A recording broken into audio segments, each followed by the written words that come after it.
comment on peut jouer avec la fiscalité canadienne pour devenir des gens super éduqués financièrement et comprendre comment investir notre argent. Parce qu'ici, au Québec, on dit jamais notre salaire. L'argent, c'est tabou. On lapide les gens qui font faillite.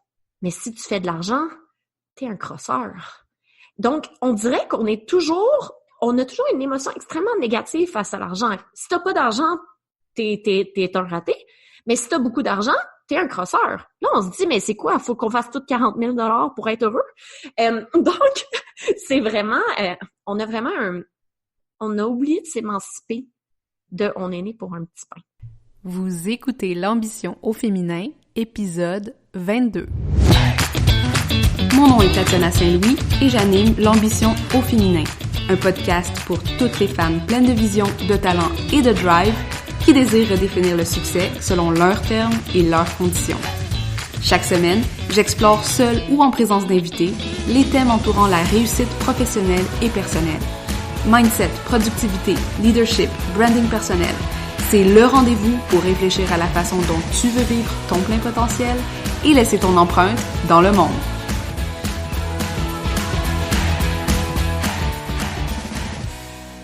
Salut les ambitieuses, comment ça va aujourd'hui?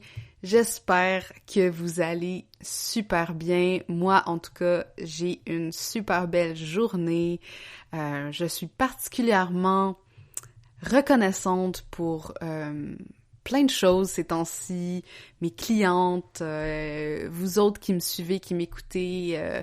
Dès que vous répondez à un courriel, j'adore en apprendre un petit peu plus sur vous quand que vous recevez mon infolette, puis vous y répondez, vous communiquez avec moi, puis j'en apprends un petit peu plus à chaque fois à propos de votre histoire. Puis moi, ben comme vous le savez, les histoires, c'est ce qui me passionne.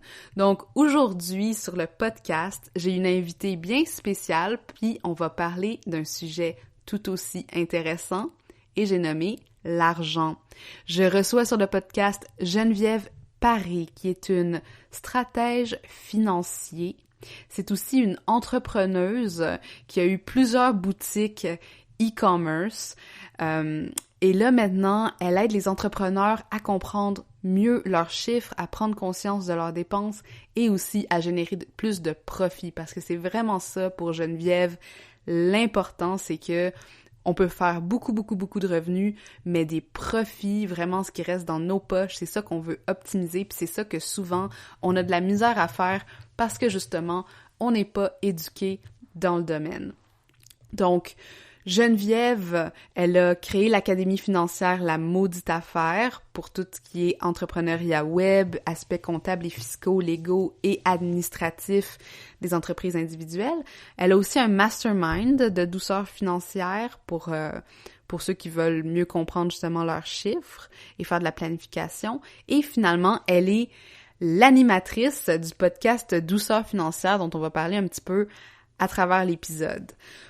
Moi, personnellement, j'ai une relation à l'argent intéressante dans le sens que, ben, vous le savez, je suis une entrepreneuse à temps partiel, donc pour moi, la sécurité financière, ça a été important dès le départ dans ma vie. Tu sais, je suis la fille de quelqu'un qui travaillait, ben, mon père, il travaillait pour le gouvernement, ma mère, elle est restée à la maison toute notre enfance. Dans le fond, elle s'est occupée de nous à la maison sans avoir d'emploi qui ramenait de l'argent à la maison. Ce qui fait que j'ai oscillé autant entre la vision de quelqu'un qui avait assez de moyens pour nous faire vivre. On avait 2 condos, on allait en voyage en Floride ou ailleurs dans un pays chaud à chaque année. Et parallèlement, la vision de ma mère qui, elle, se concentrait à sa famille, qui était tout le temps là pour nous. Dès qu'on avait besoin d'elle, elle venait nous chercher à l'école ou des choses comme ça. Fait que j'ai quand même une grande liberté de ce côté-là. Et j'ai l'impression que ma relation à l'argent s'est vraiment forgée autour de ces thèmes-là de liberté et de sécurité, de stabilité, qui permettaient justement ces relations proches, ce temps pour les gens qu'on aime. Et aujourd'hui, ben, on dirait que à travers l'entrepreneuriat à temps partiel à travers mon lancement d'entreprise qui s'est fait alors que je naviguais encore à travers une carrière justement très, très stable, avec un très bon salaire, avec des bonnes conditions. Dans le fond, tout ce que j'aurais voulu en pensant à mon père. Et là, maintenant que j'ai une fille, on dirait que c'est pour aller chercher tout ce que j'ai rêvé d'avoir quand je voyais ma mère étant aussi présente pour nous. Donc, l'entrepreneuriat, on dirait que c'est ça que ça me permet de peut-être être un petit peu plus présente. Et si je pouvais justement arrimer les deux, donc une entreprise qui me permet la liberté d'être avec les miens, tout en ayant une stabilité financière, soit des revenus qui rentrent de façon récurrente, avec un assez bon salaire pour me sentir vraiment à l'aise, mais ça, personnellement, c'est ce que je considère être mon propre degré d'abondance, mon propre degré de douceur financière. Je vous laisse écouter l'entrevue. J'aimerais ça que pendant l'entrevue, vous réfléchissiez à c'est quoi votre relation à l'argent, comment elle s'est construite, c'est quoi les thèmes qui entourent cette relation-là et qu'est-ce que vous voulez que l'argent fasse pour vous? Et il y a une chose que je trouve vraiment intéressante que Geneviève a dit et que j'écoutais aussi récemment dans un podcast, c'est que souvent, on est capable de générer de l'argent, mais on n'est pas capable de la garder. Puis ça, c'est quelque chose que je veux que vous gardiez en tête aussi pendant que vous écoutez l'entrevue, mais aussi par rapport à votre propre finance, comment est-ce que vous vous positionnez par rapport à ça. Bref, j'en dis pas plus, j'ai fait une relativement longue introduction pour l'épisode d'aujourd'hui, mais j'ai très hâte d'avoir votre feedback si jamais vous en avez. Vous savez où me trouver sur Instagram, tatiana.saint-louis, LinkedIn, Facebook, ou directement sur l'infolettre ou dans les notes. Salut Geneviève, bienvenue sur l'ambition au féminin. Je suis tellement contente de t'avoir sur le podcast. Salut, merci pour l'invitation. Je suis vraiment heureuse, moi aussi, d'être là aujourd'hui.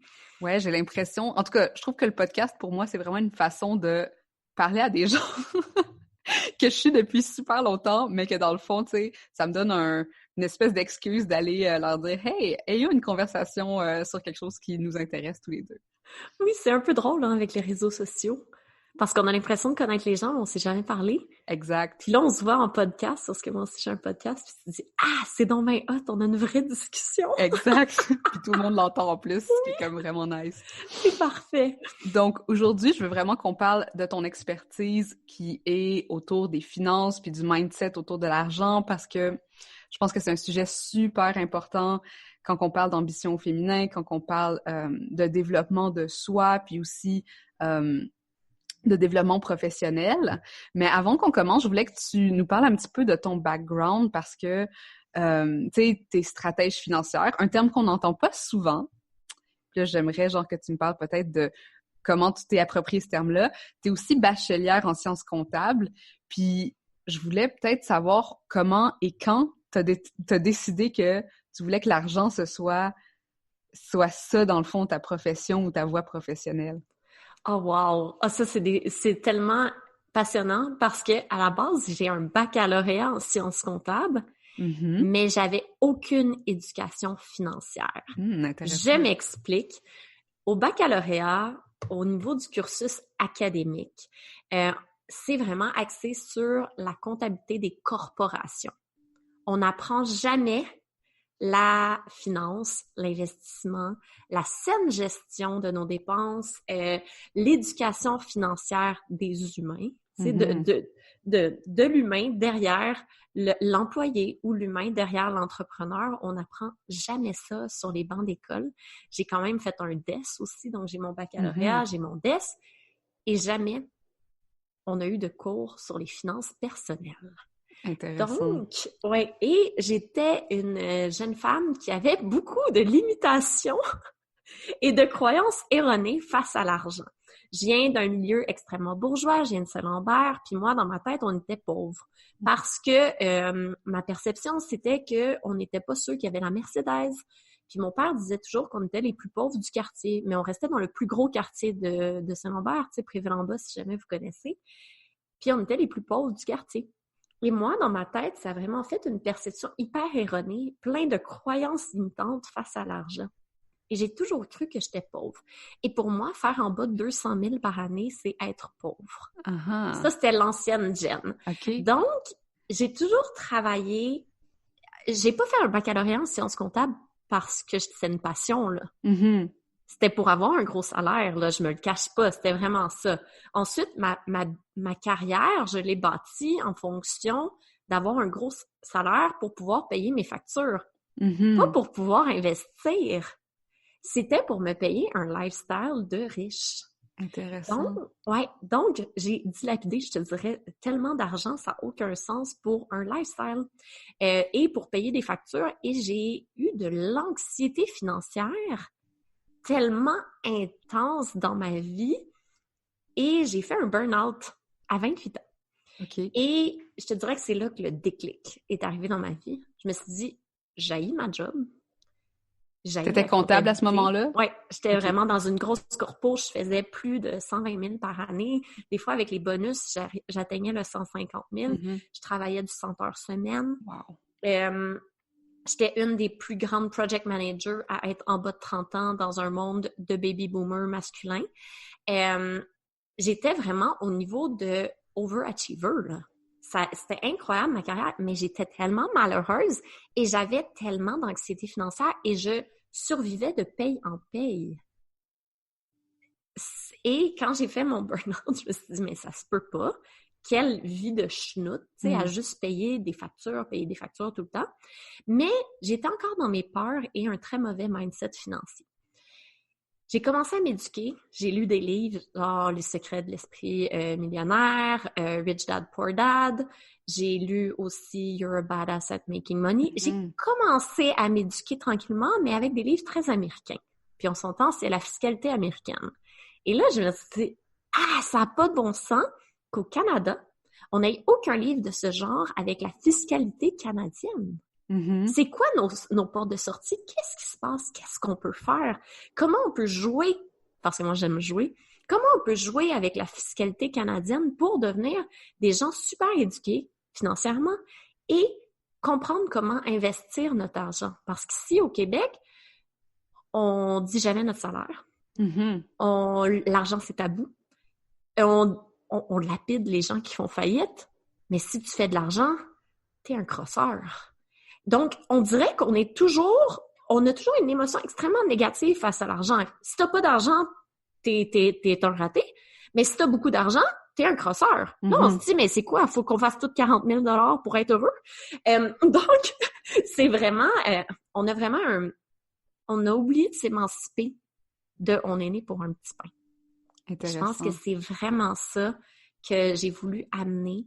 Puis c'est aussi parce que je me suis dit, mais ça n'a pas de bon sens qu'une fille en finance, en ayant dans les plus gros postes de gestion, je gérais des budgets là A1, mais je n'étais même pas capable de faire mon compte de dépenses personnelles. Je savais même pas où allait mon argent, tu sais?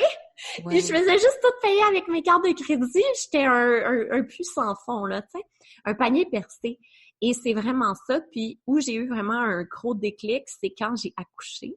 OK. Quand j'ai accouché... Quand ça, en quelle année à peu près? Il y a 2 ans. Mon fils a 2 ans et demi. Ben oui. Il y a 2 ans et demi. Quand j'ai accouché, je me suis dit, sérieux, si tu as réussi à accoucher sans péridurale avec l'ocytocine, là, parce que moi, j'ai eu du pitocin, pas de péridurale, ce fut l'expérience la plus difficile de ma vie en termes de sortie de zone de confort et de douleur. Et je me suis dit, si je suis capable de faire ça, je suis capable de tout faire. Et on dirait que toutes les peurs, tout l'ancien paradigme, tu sais, toutes les croyances sont tombées. Puis je me suis dit, moi, je change de vie, je veux pas que mon enfant soit comme moi. Comment je peux faire? Et c'est là que c'est venu vraiment tout changer. Et j'ai passé d'un lifestyle à 8-9 000 $ par mois de dépenses. Maintenant, c'est pas plus que 3 500. On a une maison, on a une auto, puis on a 2 enfants à la garderie. Fait que je te dirais que nous, on a considérablement réduit nos finances et on a amené de la douceur financière dans notre vie. C'est-à-dire, on a enlevé tout ce qui était anxiogène financier. Oui, exactement. Fait que voilà! Wow! Super intéressant comme parcours. Surtout, j'ai l'impression, puis tu me diras si oui ou non, mais t'as pas vraiment un entourage entrepreneurial. Ça a été toi qui t'es vraiment lancé là-dedans par rapport à ta propre expérience, t'as créé quelque chose un peu qui a comme traduit cette histoire que t'as vécue. Oui, puis ça a été extrêmement difficile, là. Moi, mon père, il me rencontrait à chaque semaine pour me convaincre de retourner dans une job de salarié. Puis au début, là, à chaque fois qu'il me rencontrait, je braillais pendant comme 4 jours, tu sais, en plus avec les hormones, là. Ouais. Tu sais, tes hormones, ça prend du temps avant qu'elles Ouais. se réalignent après une grossesse. Ben oui. Puis, je pleurais tellement. Puis, à un moment donné, j'ai su que j'étais 100% alignée avec mon choix. Quand il me parlait, j'avais une ouverture, je comprenais ses peurs, je voyais sa perception, puis je me disais, ben c'est parfait, tu sais, c'est ta perception, c'est tes peurs, mais moi, je m'émancipe. Super. Je suis plus la petite fille à papa. Puis là, c'est drôle de dire ça d'une fille de 31 ans, mais tu sais, moi, j'ai jamais été rebelle. J'ai toujours suivi mon chemin qui était... Mm-hmm. J'ai jamais voulu sortir du moule, j'étais très... c'est ça, je me posais pas de questions. J'étais allée, qu'est-ce qu'on m'a dit, je l'ai fait. Tu sais, c'est comme ça. Tu sais, moi c'était, faut que tu ailles à l'université, fais un baccalauréat, parfait. Je vais choisir un baccalauréat. Tu sais, j'ai de la facilité en maths, puis ça rapporte beaucoup d'argent, parfait. Baccalauréat en sciences comptables. Tu sais, fait que c'est vraiment, je me suis jamais posé de questions. Mm-hmm. Je pense que quand t'es workaholic, tu sais, je travaillais 100 heures semaine, je suis tombée en congé de maternité. Ouf. Et là, j'ai commencé à penser et faire de l'introspection. Ouais. Et là. Et j'ai eu des déclics, là. Ça a été impressionnant, puis j'ai vraiment été obligée de faire beaucoup d'introspection, de me poser des questions sur ce que je voulais. C'était quoi vraiment ma vie? Parce que moi, quand je suis partie en congé de maternité, je pensais revenir travailler au bout de 6 mois, puis que mon enfant allait aller 60 heures semaine en garderie. Mais je me suis attachée à cette petite bête-là, puis je me suis rendu compte que c'était pas ça que je voulais. Je voulais être présente pour mes enfants, puis je voulais avoir le luxe de pouvoir aller les porter à la garderie à 8 heures, mais d'aller les chercher à 3h30, 4 heures. Et en milieu corporatif, c'est pas quelque chose qui était possible, surtout que moi et mon chum, les deux, on avait des grosses jobs au corporatif. Lui, il l'a encore. Fait que ça a été vraiment beaucoup de questionnements sur c'est quoi mon lifestyle, puis qu'est-ce que je veux faire. Puis je me suis dit, et nécessairement, je me suis rendu compte aussi qu'il y avait vraiment un trou dans le marché québécois. Puis, au début, ça fait peur. Parce que là, je me suis dit, ouch, être un précurseur. Tu sais, moi, je suis en comptabilité, hein. Le risque, là, tu sais, tu calcules ça, les ratios. Là, je me suis dit, OK. Donc, il faut que j'aie des objectifs réalistes. Ce qui veut dire que quand on est précurseur, il faut beaucoup éduquer au début et pas s'attendre à avoir beaucoup de revenus. Parce que on est dans l'éducation, beaucoup de dons. Et je me suis comme fait un plan quinquennal qui me permettait... À chaque fois que je parle de ça à mon mari, il me parle de Staline. Excuse-moi. Je voulais que je le nomme. Bref, je suis contente que tu utilises le terme aussi. Moi, j'ai vraiment des plans quinquennales, OK? Puis je savais vraiment que mon objectif était là et que ça allait être plus ardu. Parce que je me lançais pas comme coach, je sais pas moi, de vie, coach marketing, coach en vente, coach d'affaires. Non, je devenais une stratège financière. Puis à quoi ça sert un stratège financier? Ben, c'est à faire ta structure financière puis t'assurer de générer du profit. Oui, puis sachant que justement au Québec, les gens sont pas habitués à se pencher là-dessus ni à l'école ni à la maison. Comme tu dis, il y avait toute cette éducation, puis même juste déterminer le terme puis l'offre que tu devais faire, ça devait quand même...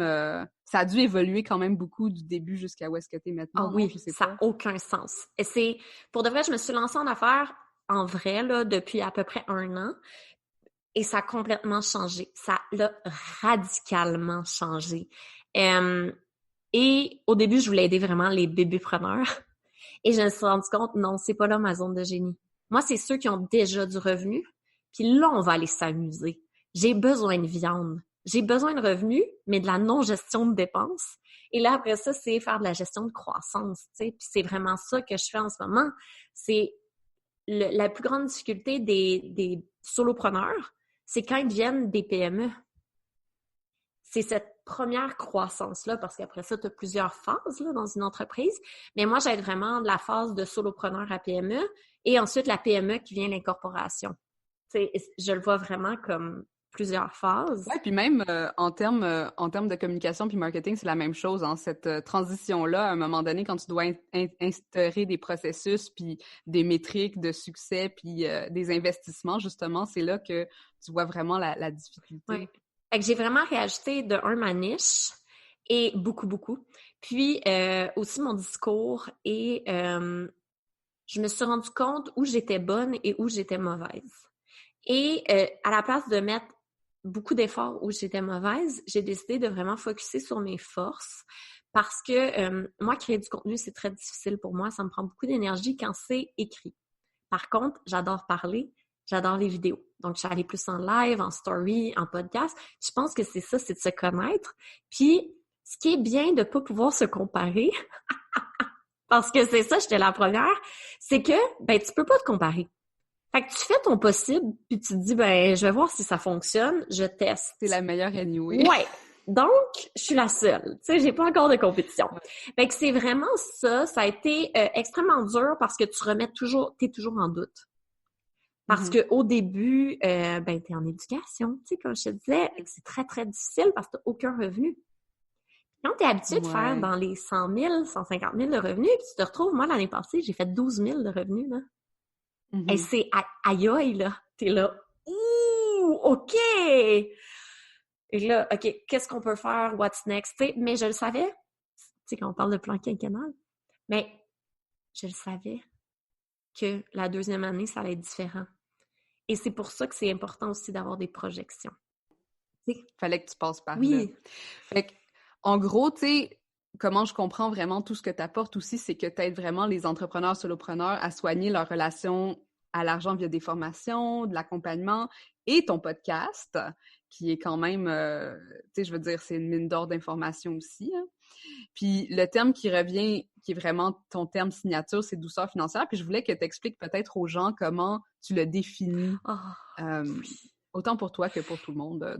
En fait, la douceur financière, c'est prendre conscience de ses chiffres, de trouver tous les éléments anxiogènes face à l'argent. On a un petit shortcut marketing parfois qui me fait grincher les oreilles de plusieurs coachs qui disent comme « Ah, si tu veux pas investir dans mon programme, c'est parce que tu as peur du manque, tu as un blocage face à l'argent. » Et moi, il n'y a rien qui me fait plus capoter que ça. Parce que c'est important d'avoir une saine gestion de ses dépenses et se demander est-ce que j'en ai vraiment besoin et est-ce que ça répond à mes besoins et mes objectifs et ma vision long terme.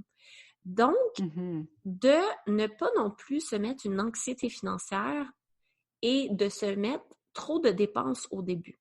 On essaie tellement d'aller vite, d'être parfait au début, que parfois, on va prendre des raccourcis qui vont nous coûter plus cher et qui vont nous faire perdre notre temps. Et ce que je dis à tous mes entrepreneurs, mes clients, c'est ta ressource la plus essentielle, c'est ton temps. L'argent, tu peux faire faillite demain matin, tu peux devenir milliardaire 4 jours après.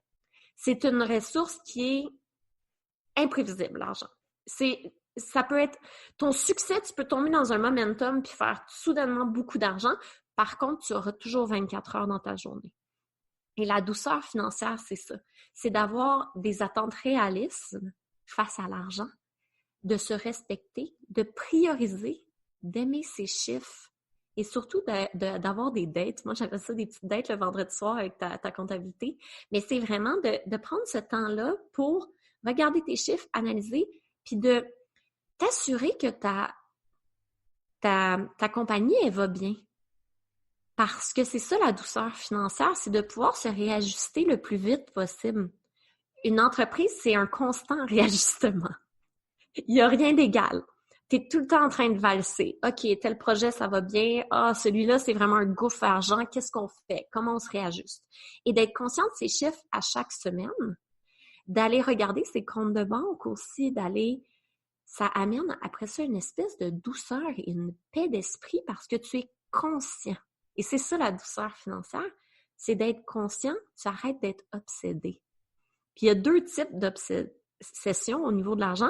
Tu as ceux qui font complètement de l'évitement, là. Tu sais, qui sont la tête dans le sable, ils regardent jamais leur compte, même leur compte d'entreprise, ils savent aucunement leurs chiffres. Puis tu as ceux qui sont complètement dans la peur. Ils regardent 75 fois par jour leurs chiffres et ça devient comme une espèce d'anxiété à tous les jours de savoir si tu crées du revenu et tout ça. Et ça fait que ton cerveau n'est pas utilisé à son plein potentiel, n'est pas optimisé à ce qu'il a besoin de faire, c'est-à-dire créer et te permettre de générer du revenu en ayant des clients, pas en étant stressé financièrement. En prospectant, ouais, en créant des relations dans le fond. Exactement. Donc, versus rester en dedans de toi-même à regarder ton ordinateur puis te demander où est-ce que l'argent s'en va. Puis c'est incroyable comment, juste en ayant une structure financière qui fait du sens, en cachant son argent, entre guillemets, tu sais, moi, je fonctionne avec des pourcentages, on va vraiment faire une structure financière pour les entrepreneurs. Puis souvent, j'ai des clientes qui me disent « Mais j'ai jamais eu autant d'argent dans mes comptes de banque. » J'ai dit « Oui, mais c'est parce qu'on fait la saine gestion de tes dépenses. » Puis moi, je dis toujours « Je m'en fous de ton revenu, je veux savoir c'est quoi ton profit. » Parce que ta gestion des dépenses, là, tu sais, j'ai des clients, des fois, là, ils font plus de 250 000 par année, puis ils font un profit, là, net, là, de genre 9 000 $. Là, tu te dis, ton salaire annuel, là, c'est 9 000 $, mais tu as fait 250 000 $ de vente. Il y a un problème. Fait que c'est ça aussi, c'est de la douceur, c'est d'aller regarder, OK, comment on peut optimiser cette structure-là? C'est parce que ça, tout s'optimise. Ouais. Super cool. Puis, tantôt, tu as parlé de toute cette idée du manque, de l'idée qu'on se sent dans le manque, puis tout ça. Puis je trouve que effectivement, c'est très à la mode en ce moment dans le discours de parler abondance versus manque. Mais est-ce qu'il y a d'autres blocages ou difficultés, inconscientes ou non, que tu vois vraiment chez tes clients quand il est le temps de justement instaurer une nouvelle structure ou de changer les façons dont les choses sont faites par rapport à leurs finances? Oui, c'est l'incapacité de recevoir. Et je m'explique. Les gens pensent qu'ils sont capables de recevoir l'abondance financière. Mais moi, je crois qu'un très petit pourcentage de gens est capable de recevoir parce que la majorité des gens vont recevoir et vont dilapider leur argent à la seconde près. Et ça, c'est pas ta capacité de recevoir. C'est que t'es tellement pas capable d'avoir autant d'argent dans ton compte de banque, t'es obligé de le dépenser tout de suite. Et c'est prouvé, j'ai vu une étude, moi, ça m'a fait capoter. 95% des gens qui gagnent à la loterie vont se retrouver dans une situation financière pire dans la prochaine année qu'avant d'avoir gagné la loterie parce qu'ils sont dans l'incapacité de recevoir. On parle d'abondance, mais on oublie que gérer beaucoup d'argent, c'est très difficile. Ça demande un contrôle incroyable. Ça demande une capacité d'analyse et souvent, ça va stresser encore plus les gens d'avoir beaucoup d'argent. Et c'est ça, il faut arrêter de faire des shortcuts, moi j'appelle ça, financiers, en disant l'abondance va arriver. Ben peut-être pas si tu gères pas tes dépenses. Je dis juste ça comme ça. Il y a quand même une saine gestion puis vraiment une prise de conscience. Je parle beaucoup d'introspection financière puis c'est ça. C'est dire c'est quoi mes patterns? Parce que la plupart des entrepreneurs, notre problème, c'est qu'on est extrêmement cyclique. On a un moment où on n'a vraiment pas d'argent. Puis là, à un moment donné, on fait un lancement, admettons, ou peu importe, et là, on a une grosse rentrée d'argent et on devient complètement euphorique, on se crée des besoins. Là, on se dit « Hey, je grandis, je vais déléguer. » OK? Mais avec aucun plan, aucune structure, et ça fait que quelques mois après, tu te retrouves dans une situation pire et dans une situation d'anxiété financière et de manque. Et ça, c'est la capacité de recevoir. Puis, c'est un livre, ça s'appelle Big Leap, là, Le Grand Saut. La limite supérieure, c'est incroyable. On la vit tous comme entrepreneurs. Puis quand on fait les parallèles financiers, tu te dis « Oh mon Dieu, ça n'a pas de bon sens. » Mais c'est vraiment ça. C'est comment on est capable de recevoir. Ouais. Super intéressant. Puis tous les livres que tu mentionnes, je vais les mettre naturellement dans les notes de l'épisode. Puis ça m'intéresse parce que je réfléchis beaucoup aussi à ce seuil qu'on se permet aussi de charger, hein? Parce que c'est très abstrait aussi pour beaucoup de gens qui se lancent dans l'entrepreneuriat. Tu sais, c'est quoi la différence entre leurs valeurs, leurs tarifs, puis tout ça, et aussi le lien que ça a avec la confiance que tu as en toi-même quand, soit quand tu te lances ou quand tu proposes un service. Puis, est-ce que c'est quelque chose que tu travailles aussi? Parce que j'ai l'impression que quand on parle d'introspection financière, il y a beaucoup aussi d'introspection de toi-même, puis justement, quand tu parles de plafond, je me dis, est-ce que je serais prête à faire un tel montant, est-ce que je le vaux? Oui. Est-ce que je le C'est vaux? tellement important parce qu'on a une très mauvaise confiance financière. On va beaucoup se réduire. Moi, je parle beaucoup d'heures facturables versus heures travaillées. On oublie beaucoup que au niveau de notre semaine comme entrepreneur, on ne facture pas 40 heures semaine malgré le fait qu'on en travaille 40. On va peut-être en facturer 20. Fait que ce que je fais avec mes clients, c'est totalement l'inverse. On va regarder c'est quoi ton lifestyle personnel. Tu as besoin de combien d'argent pour bien vivre? Et on va aller mettre ça sur 20 heures. C'est quoi ton salaire horaire que tu as besoin minimalement? Et là, souvent, les gens font un jump. Parce que d'habitude, c'est à peu près du 200 de l'heure qu'ils ont besoin. Parce que on n'oublie pas, on est au Québec. On paye des impôts. Oui, et puis moi, je mets toujours la stratégie fiscale avec mes clients. Là, on a vraiment une stratégie fiscale. Tu as de l'impôt, tu as le RRQ, tu as tellement de charges que les gens oublient dans leur taux horaire, et aussi, tu n'as aucun avantage social. Faut que tu mettes de l'argent pour ta retraite, tu n'as pas d'assurance, et il y a plein d'autres charges, et finalement, le client, en faisant cette espèce de marche arrière, se rend compte qu'il faut qu'il charge très cher. Ensuite, là, on va avec les blocages, les limitations. Là, je dis, OK, optimalement, il faut que tu charges ça. Toi, combien tu te sens à l'aise? Et là, tu vas rire, mais c'est le plan quinquennal encore. Et là, c'est vraiment comme, admettons, mon client, son maximum dans sa tête, c'est 75 de l'heure, puis il faut qu'on se rende à 250. Puis là, je dis, parfait.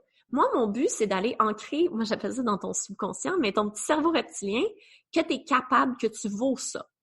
Donc là, tu penses que tu vaux 75 $? Je dis, parfait. Tes 3 premiers clients, tu sais, on se fait vraiment un plan. Tes 3 premiers clients, tu les charges 75 $ de l'heure. Augmente ta confiance, ensuite 100. Ensuite, 125.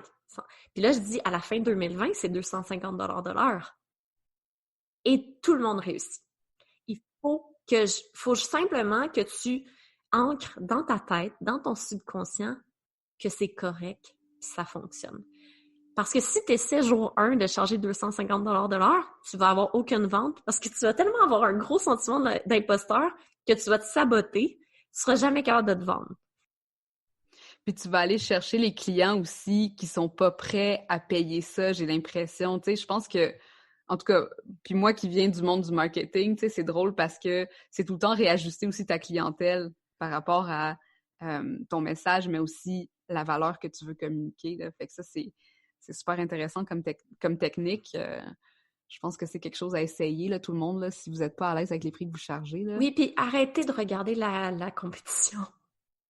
Moi, des fois, ouais, chargez votre juste prix, puis après ça, calculez votre coût de revient. J'ai des clients, tu sais, ils regardaient juste la compétition pour mettre leur coût, puis après ça, je regardais, j'étais comme, mais tu fais 0 $. On calcule combien de dépenses tu as par heure travaillée. J'étais là, mais c'est ça. C'est vraiment des exercices de base. Tu sais, le coût de revient, c'est vraiment de regarder combien te coûte ce service-là ou ce produit ou ce service-là à produire versus combien tu le vends, combien d'impôts tu payes, combien de charges administratives. Et là, des fois, tu te dis, mais ça n'a aucun bon sens parce que c'est aucunement rentable. Je pense que c'est ça la douceur financière, c'est d'enlever tous les projets. C'est de l'épure. On est pur, hein? Moi, quand je rentre dans une entreprise, j'ai peur. Et c'est vraiment d'aller voir, OK, mais tu sais, qu'est-ce qui est rentable pour moi? Qu'est-ce qui est mes projets de cœur versus mes projets alimentaires? Puis comment je peux aller tout mettre ça ensemble pour m'assurer de générer du profit? Parce qu'on s'entend, on est entrepreneur pour faire de l'argent, là. T'es pas entrepreneur pour faire faillite, là. Mais non. Okay, c'est ça. Ou pour rusher à toutes les jeudis parce que t'arrives pas à payer ton loyer. Oui, exactement. Fait que c'est vraiment ça. Et de parler de plus en plus d'argent. Tu sais, soyez à l'aise avec vos chiffres. Ouais.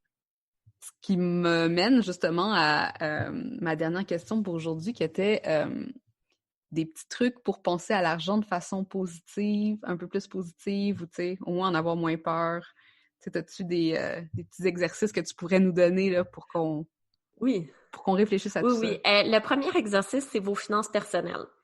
Va voir ton dernier relevé de carte de crédit et utilise 3 couleurs. Rouge, vert et jaune.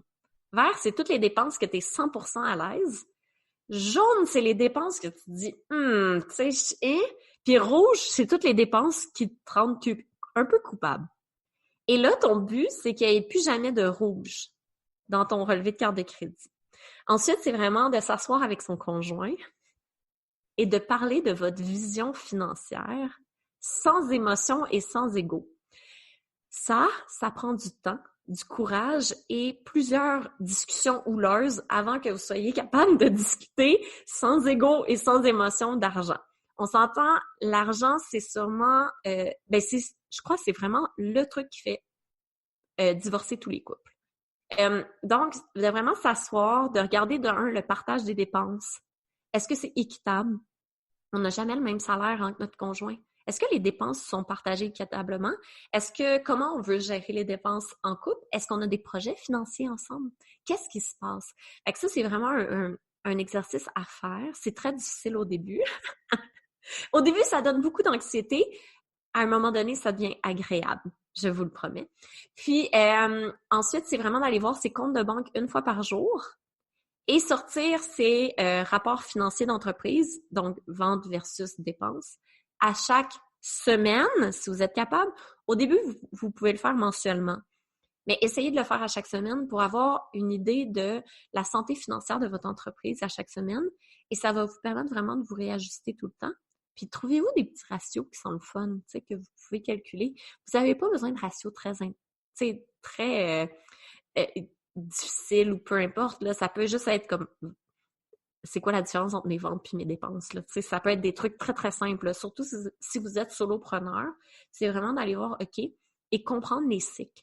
Tout est cyclique et d'observer, de faire de l'introspection, te permet de voir, OK, tu sais, mon entreprise est cyclique, mais elle croît pas vraiment. Est-ce que moi, la croissance, c'est quelque chose qui est important pour moi ou en ce moment, je suis vraiment bien? Parce que c'est pas vrai que tout le monde a besoin de croissance. Fait que c'est pas non plus de prendre les rêves des autres et se les imposer à nous-mêmes. Au niveau financier, souvent, c'est ça. C'est vraiment de voir, OK, mais tu sais, moi, peut-être je suis 100% bien dans mon entreprise, je vis bien, je réussis à mettre un petit peu d'argent de côté, mon bonheur est à 100%, mais t'as pas besoin d'être en croissance financière non plus, tu sais. Peut-être que tu vas être un archi-nul gestionnaire puis tu vas haïr ta business quand tu vas devenir gestionnaire parce que tu as eu de la croissance. Tu sais, peut-être que t'aimes mieux être, je sais pas moi, consultant, coach, puis tu vas être ça toute ta vie puis c'est parfait. Mm-hmm. Tu sais. Super. Ah, super, super intéressant, super utile. J'adore. Et t'as-tu comme des outils que les gens peuvent commencer à utiliser pour mieux s'éduquer? Là, t'as nommé quelques livres, mais peut-être comme un top 2 ou 3 de tes favoris où on peut commencer si on veut... Le premier livre... Si on veut commencer à s'éduquer. Le premier livre que j'ai lu, c'est Rich Dad, Poor Dad, par riche, par pauvre. Sincèrement, si t'as jamais lu de livre là, de finances, tu risques de pleurer pendant plusieurs semaines. Parce que moi, je me disais, oh my God, j'ai acheté une maison. Quelle erreur! J'ai vraiment pleuré beaucoup. Mais ça m'a fait prendre des décisions très éclairées par la suite. Par contre, il faut faire attention parce que tous ces livres-là, c'est des livres qui sont basés sur la fiscalité américaine. J'essaie tranquillement de bâtir avec mes amis fiscalistes et CPA, on essaie de bâtir des outils qui sont avec la fiscalité canadienne. Puis je te dirais qu'on en parle beaucoup dans le podcast. Fait que j'invite les gens vraiment, j'ai plein de capsules théoriques plus sur la comptabilité. Fait que c'est vraiment d'aller voir sur le podcast. Je pense que c'est une des seules ressources au Canada en francophonie. Super. Ben, on va y aller. Puis sinon, quel autre... c'est pas mal ça. C'est vraiment des livres. C'est lire, s'éduquer, écouter des podcasts. Les podcasts américains sur la finance sont incroyables. Et regardez sur quoi vous voulez investir. Tu sais, si c'est en immobilier, allez écouter des podcasts en immobilier. Si c'est en bourse, allez regarder c'est quoi le Forex, qu'est-ce qui se passe avec la bourse. Fait que c'est vraiment ça. C'est d'aller, à la place de scroller Instagram ou Facebook, ben peut-être de se mettre un petit podcast dans les oreilles puis de s'éduquer doucement. Ouais. Ben oui, de s'éduquer doucement puis de justement avoir moins peur d'aller regarder ces chiffres puis d'essayer de les manipuler un petit peu à notre sauce aussi. Oui. Cool.